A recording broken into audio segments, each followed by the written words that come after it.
না, অনাবশ্যক সমালোচনা করবেন না। হ্যাঁ, আমি হয়তো চিৎকার করে বলেছি, সেটা হয়তো আমার আরেকটু সফটলি বা একটু বুঝিয়ে বলা দরকার ছিল। ভোটের আগে আমাকে ভোট দিন, আর ভোটের পরে এই এখানে দুধ রেখেছো কেন, এখানে সরাও কেন। ভোট চাওয়ার আগে এমন ভাব দেখাচ্ছিলেন ওনারা প্রচুর গরিব মানুষের কথা বলবেন, অনেক বড় বড় প্রতিশ্রুতি দিয়ে ক্ষমতায় এসেছেন। তাই একটা গরিব শিশু যখন খাচ্ছিলেন, ওনার মনে একটু সভ্যভাষা ব্যবহার করে ওইটুকু সময় উনি অপেক্ষা করতে পারতেন, ভালোভাবে বোঝাতে পারতেন। উনি একজন যথেষ্ট সচেতন নাগরিক, তিনি একজন মন্ত্রী। এটা রিয়েলাইজ করতে হবে তাকে মানুষই ওখানে ভোট দিয়ে পাঠিয়েছে এবং মানুষের ক্ষমতা আছে তাকে প্রশ্ন করা, এবং মানুষের কাছে তিনি অ্যাকাউন্টেবল। তিনি যদি মানুষের কাছে অ্যাকাউন্টেবল না থাকে, মানুষের যে অবস্থা সেটা নিয়ে যদি সরব না হন, সেখানে চিৎকার করে খারাপ ব্যবহার করেন, তাহলে তো আমরা আজকে যেরকম রাস্তায় নেমেছি আবারও নামবো।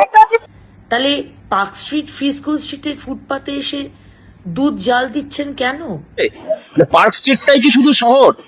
পার্ক স্ট্রিট একটা বড় লোকদের জায়গা, সেখানে গেলে একটু দুধ গরম করতে দেখতে খারাপ লাগছে বলে এটাই ব্যাপারটা।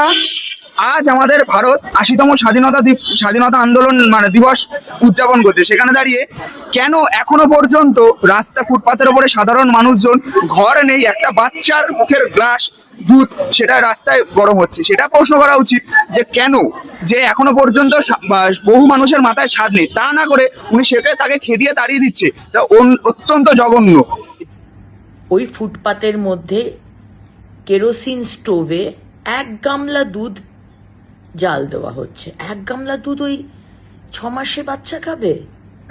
একটা মানুষ সে বাচ্চার জন্য ফুটপাতে সে কতটা পরিমাণে দুধ গরম করবে, সেটা প্রশ্ন হতে পারে। যেই রাজনীতি একটা বাচ্চার মুখ থেকে দুধের গ্লাস ছিনে না, সেই রাজনীতি ভয়ঙ্কর। অগ্নিমিত্রা পালকে এর চরম খেসারত দিতে হবে।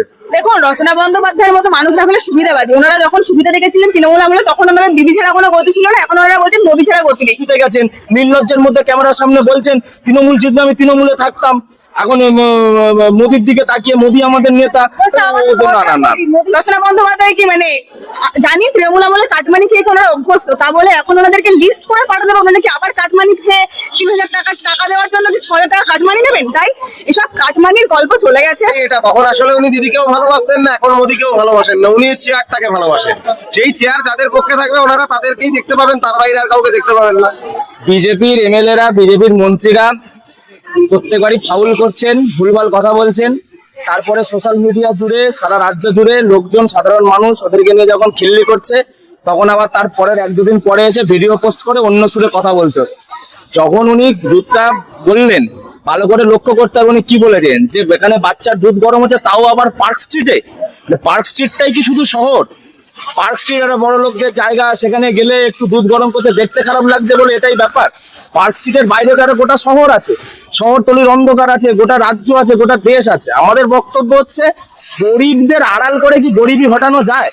আমরা দেখেছিলাম কিছু একটা সম্মেলনের সময় বিদেশ থেকে বোধহয় ট্রাম্প বা কেউ একজন এসেছিলেন, তখন হচ্ছে বড় বড় ব্যানার, বড় বড় দিয়ে হচ্ছে রাস্তার পাশের ভারতের দারিদ্রটাকে আড়াল করে দেওয়া হয়েছিল। কিন্তু এই আড়াল করার আড়াল করে কি গরিবই সত্যি হটানো যায়?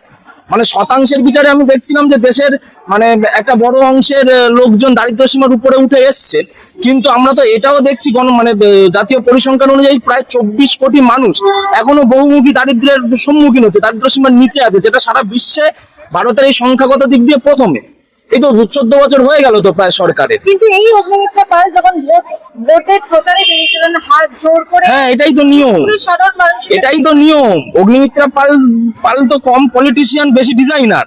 এক সময় উনি পার্টির মধ্যে নাকি শাড়ি এনে বিক্রি করতেন, সেই সময় পার্টির ভিতরে নাকি খুব সমালোচিত হয়েছিলেন। তিনি এখন নগর উন্নয়ন মন্ত্রী, তো তিনি বিউটিফিকেশনটা একটু ভালোই বুঝবেন, তারই তো নমুনা আমরা দেখছি। এখন রচনা বন্দ্যোপাধ্যায়ের কাছ থেকে আমাদের প্রতিশ্রুতি। রচনা বন্দ্যোপাধ্যায়ের নিয়ে আমি কিছু বলতে চাই না। কি কেন বলবো রচনা বন্দ্যোপাধ্যায়? রচনা বন্দ্যোপাধ্যায় ভোটের আগে তৃণমূলের টিকিটে জিতলেন, তৃণমূল হেরে যাওয়ার পরে এখন বিজেপি এনসিপিআই এর মারফত বিজেপিতে গেছেন, নির্লজ্জের মধ্যে ক্যামেরার সামনে বলছেন তৃণমূল জিতলে আমি তৃণমূলে থাকতাম, এখন মোদির দিকে তাকিয়ে মোদি আমাদের নেতা। কি ভরসা, কে ভরসা, কিভাবে ভরসা যোগাবে? এই পরের বারে ওই এনসিপিআই এর টিকিটে, বিজেপির টিকিটে ভোটে দাঁড়াতে বলবেন, তখন দেখা যাবে উনি কত মানুষকে কত ভরসা দিয়ে যান, মানুষ বা কতটা ভরসা করে। দেখুন, সমস্যাটা হচ্ছে আমরা এখনো জানি যে পশ্চিমবঙ্গের বুকে বা সর্বোপরি ভারতবর্ষের বুকে প্রচুর মানুষ আছে যাদের ঠিকঠাক করে থাকার জায়গা নেই। এবং ফুটপাতে আমরা রাস্তা দিয়ে গেলেই দেখতে পাই ফুটপাতে প্লাস্টিক খাটিয়ে লোকে থাকে। এবার তাদেরকে প্রাইভেসি আছে, সেখানে বাচ্চা একটা, এখানে দুধ গরম করা নিয়ে এত কন্ট্রোভার্সি হচ্ছে, বিতর্ক হচ্ছে। এবং আমরা এটাও দেখেছি যে রাস্তার উপরে বাচ্চারা মা সদ্যজাত বাচ্চাকে দুধ খাওয়াচ্ছে। এবার তাদের কাছে তো কোনো অপশন নেই, তারা কোথায় থাকবে? এবার তাদের কাছে তাকে সরকার তাদের কোনো ওয়েলফেয়ারের জন্য কোনো জায়গা দিচ্ছে না, ওয়েলফেয়ারের জন্য কোনো পলিসি করছে না। এবার যদি আমরা সবসময় দেখি যারা গরিব তাদেরকে, আগেও আমরা দেখেছি G20 বা কোনো একটা সময়, কোনো একটা সামিটের সময় একটা ওরকম ফুটপাতে একটা বস্তিকে সবুজ দিয়ে ঢেকে দিয়েছিল। এবার এভাবে যে মানে গরিবই হাটাও যে প্রোপাগ্যান্ডা, সেটাকে যে গরিব হাটাও করে দিচ্ছে, এটার বিরুদ্ধে আমরা। কারণ একটা মানুষ সে বাচ্চার জন্য ফুটপাতে সে কতটা পরিমাণে দুধ গরম করবে সেটা প্রশ্ন হতে পারে না। প্রশ্ন এটাই চিৎকার করে তিনি বললেন, একদমই, হ্যাঁ, ফুটপাত তার পয়েন্ট অফ ভিউ আলাদা, কিন্তু যেভাবে তিনি চিৎকার করে বলছেন এটা তো পাওয়ারের থেকে তার মধ্যে অডাসিটিটা এসছে। কারণ তাকে এটা রিয়েলাইজ করতে হবে তাকে মানুষই ওখানে ভোট দিয়ে পাঠিয়েছে এবং মানুষের ক্ষমতা আছে তাকে প্রশ্ন করার, এবং মানুষের কাছে তিনি অ্যাকাউন্টেবল। তিনি যদি মানুষের কাছে অ্যাকাউন্টেবল না থাকে, মানুষের যে অবস্থা সেটা নিয়ে যদি সরব না হন, সেখানে চিৎকার করে খারাপ ব্যবহার করেন, তাহলে তো আমরা আজকে যেরকম রাস্তায় নেমেছি আবারও নামবো। একটা হচ্ছে পার্টিবাজ রচনা বন্দ্যোপাধ্যায়, তিনি কিনা বলছেন যে লক্ষ্মী ভান্ডার, অন্নপূর্ণা ভান্ডার যারা না পেয়েছে তারা ঠিক পেয়ে যাবে, আমাদেরকে একটা লিস্ট করে দেবেন, আমরা দিয়ে দেবো। না দেখুন, সমস্যাটা হচ্ছে একটা প্রতিশ্রুতি দিচ্ছে। আমরা বিষয়টা দেখেছি যে লক্ষ্মীর ভান্ডারও অনেকে লক্ষ্মীর ভান্ডার থেকে বঞ্চিত হয়েছিল, অনেকে অন্নপূর্ণা ভান্ডারের থেকে বঞ্চিত হয়েছে। এবার যারা লক্ষ্মীর ভান্ডার পেতো তাদের থেকে অনেকাংশ তারা অন্নপূর্ণা ভান্ডার পায়নি। এবার এই যে একটা এম্পাওয়ারমেন্টের একটা বিষয়, মানে আমি বলছি না কোনোভাবেই পার্সোনালি যে 3000 টাকা এম্পাওয়ারমেন্ট হয়, কিন্তু স্টিল তাদের কিছু একটা হেল্প হয় সেখানে। সেই জন্য আমাদের এটার সাথে দাবি হচ্ছে চাকরি বাকরির দাবি। রচনা বন্দ্যোপাধ্যায়ের কাছে হ্যাঁ, এবার সমস্যাটা হচ্ছে শুধু ব্যক্তিকেন্দ্রিক ভাবে আমি একটা জাজ করছি না। রচনা ব্যানার্জি যাই করে থাকুক, রচনা ব্যানার্জি করছে, অগ্নিমিত্র পল করছে, এটা হচ্ছে সামগ্রিক টেন্ডেন্সি। এই যে বিজেপির টেন্ডেন্সি গরিবদের ঢেকে দেবে, বিজেপির টেন্ডেন্সি সবাইকে ঠিকঠাক ভাবে স্টেটের ওয়েলফেয়ার পলিসিতে অন্তর্ভুক্ত করবে না, এই টেন্ডেন্সির বিরুদ্ধে আমরা। দেখুন, রচনা বন্দ্যোপাধ্যায়ের মতো মানুষরা হলে সুবিধাবাদী। ওনারা যখন সুবিধা দেখেছিলেন তৃণমূল আমলে, তখন ওনারা দিদি ছাড়া কোনো গতি ছিল না, এখন ওনারা বলছেন মোদি ছাড়া গতি নেই। তাই রচনা বন্দ্যোপাধ্যায়ের মতো মানুষদের মনে হয় না ভরসা করার কোনো প্রয়োজন আছে। কারণ আমরা দেখতে পাচ্ছি যে কোনো এতে রচনা বন্দ্যোপাধ্যায়ের স্ট্যান্ড পয়েন্ট কোনো কিছুই নেই, শুধু উনি মাত্র নিজের সুবিধার জন্য কোথাও গিয়ে কখনো দিদি কখনো মোদি এইদিকে তিনি এগিয়েছেন। রচনা বন্দ্যোপাধ্যায় সাধারণ মানুষের কাছে আমার আবেদন, রচনা বন্দ্যোপাধ্যায়ের মতো সুবিধাবাদী মানুষকেও আমাকে লিস্ট করে দিন, লিস্ট অনুযায়ী আমি আপনাদেরকে অন্নপূর্ণা ভান্ডার। রচনা বন্দ্যোপাধ্যায়ের বক্তব্য, রচনা বন্দ্যোপাধ্যায় কি মানে জানি তৃণমূল আমলে কাটমানি খেয়ে ওনারা অভ্যস্ত, তা বলে এখন ওনাদেরকে লিস্ট করে পাঠাতে হবে, ওনাদেরকে আবার কাটমানি খেয়ে 3000 টাকা দেওয়ার জন্য কি 6000 টাকা কাটমানি নেবেন? তাই এসব কাটমানির গল্প চলে গেছে। নতুন সরকার এসেছে 100 দিন হওয়ার পরে দেখতে পাচ্ছি রাজ্য উত্তাল। 100 দিন নতুন সরকার, 100 দিনের পরেও দেখা যাচ্ছে রাজ্যবাসী ভালো নেই। তাই কাটমানি কালচার, গুন্ডারাজের কালচারের বিপক্ষে আমরা আছি। তাই এইসব কথা না বলে যেটা প্রসিডিওর সেই অনুযায়ী অবশ্যই হবে, যারা প্রাপ্য তারা অন্নপূর্ণা ভান্ডার পাবেন।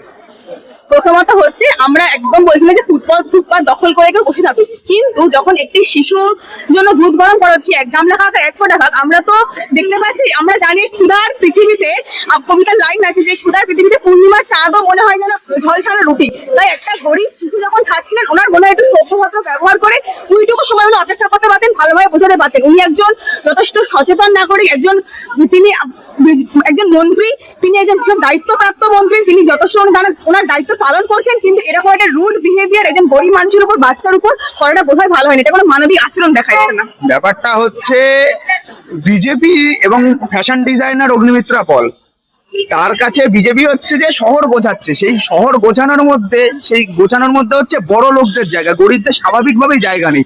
তাই ভোটের আগে আমাকে ভোট দিন, আর ভোটের পরে এই এখানে দুধ রেখেছো কেন, এখানে সরাও কেন। ব্যাপারটা আজ আমাদের ভারত 80তম স্বাধীনতা আন্দোলন দিবস উদযাপন করছে, সেখানে দাঁড়িয়ে কেন এখনো পর্যন্ত রাস্তা ফুটপাতের উপরে সাধারণ মানুষজন, ঘর নেই, একটা বাচ্চার মুখের গ্লাস দুধ সেটা রাস্তায় গরম হচ্ছে, সেটা প্রশ্ন করা উচিত যে কেন, যে এখনো পর্যন্ত বহু মানুষের মাথায় স্বাদ নেই, তা না করে উনি তাকে খেদিয়ে তাড়িয়ে দিচ্ছে। অত্যন্ত জঘন্য। যেই রাজনীতি একটা বাচ্চার মুখ থেকে দুধের গ্লাস ছিনে না, সেই রাজনীতি ভয়ঙ্কর। অগ্নিমিত্রা পলকে এর চরম খেসারত দিতে হবে। উনি কে? উনি অন্নপূর্ণা ভান্ডার দেওয়ার উনি কে? এতদিন ধরে লক্ষ্মীর ভান্ডারের গুণগান করতেন, এখন বলছে অন্নপূর্ণা ভান্ডারের গুণগান। উনি আদৌ কোন দলে আছে সেটা উনি নিজেও জানেন না।